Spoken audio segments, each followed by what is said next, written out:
G'day folks. The other day my boots got soaking wet at a training session, and seeing as I've got to do something about that, I thought I'd show you how I look after my football boots and how I've managed to keep them so long. It's either good management or good luck. These Copas are made of kangaroo leather, and kangaroo leather stays fairly supple anyway, unless you get them wet too many times and don't do anything about it. I'm pretty fastidious about leather preservation, and that's I think why these have stayed so good for so long.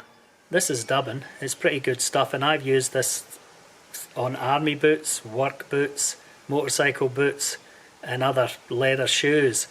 It's not as glamorous as shoe polish, but it's what you'd use on general work stuff. And as you can see, it's even got a picture of a Copa Mundial on the cover. However, for this particular job, I'm going to use something a little bit different. This time, because the boots have been wet, soaking wet that is, and dried out, and I'm not too particular or fussed about how I dry my boots out, I'm actually going to use this stuff. Now my family, or the in-laws, were horse people, and they would do dressage mostly, and spent a lot of time looking after leather. So I took tips from them as to how to preserve leather, and this is the stuff, or similar.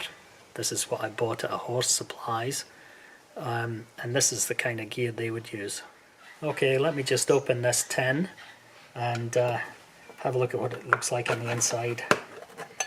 When I first bought this stuff, it was a bright pink, but now it's a rather nasty, fleshy, whitey grey colour, and it still works, and it smells a bit like a tack room.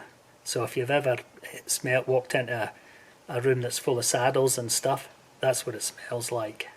Now first off, to use this, I give it a really good stir, because it's a bit like paint, I suppose. Some of the oil goes to the top, the thick stuff stays to the bottom, I don't know. And that just makes it consistent. Now I've had to do this ever since I bought this tin, even when it was brand new. Now with this stuff, it's on the screwdriver. Yummy, yummy. Just take some off, as much as you like actually, and go for it. It doesn't really matter how much you put on, you can put on heaps if you want.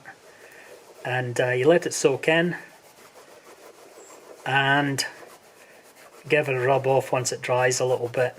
Now, normally I would leave this overnight and maybe give them a second coat, but I don't think I'll be bothered with doing that this time. Right, I've got a fairly good coating all over the boots, and I'm going to leave it there for a little while, but I'm not sure whether you can see this, but around here, where the leather is in slightly better condition, the boots are crazy shiny, really shiny.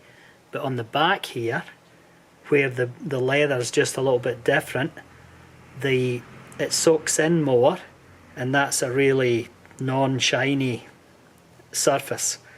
Now even after you rub these back and take the top coating of this stuff off that hasn't soaked in properly, the boots still stay shiny. And it's quite interesting when you go to a football match and you've got really shiny football boots. You get some quite weird comments. I reckon it's just shiny boot envy myself, but that's just me. It's been about 20 minutes, and as you can see, these boots have come up like freaking new. It's really amazing. This stuff is just absolutely magic. No, I'm only bullshitting you. These are new. These are my new pair. Okay, time to rub this stuff off. So I just get a cloth, clean bit, and just give them a rub. And it looks like it might be making a bit of a liar of me, because it's not staying as shiny as it normally does, but they still have a bit of a shine on them. Now with this application, these boots are now suppled right up, and I honestly think that's purely because that it's going into this kangaroo leather, which is really good stuff. Now many years ago I had a friend who actually worked for Adidas. he was a maintenance fitter and he repaired the equipment, but he always told me that Kangaroo makes the best football boots and also the best motorcycle leathers. Now that's probably doesn't hold anymore because there's some synthetic boots on the market that are absolutely lovely, but I'll stick to my old Copas and I'll look after them the way I always have.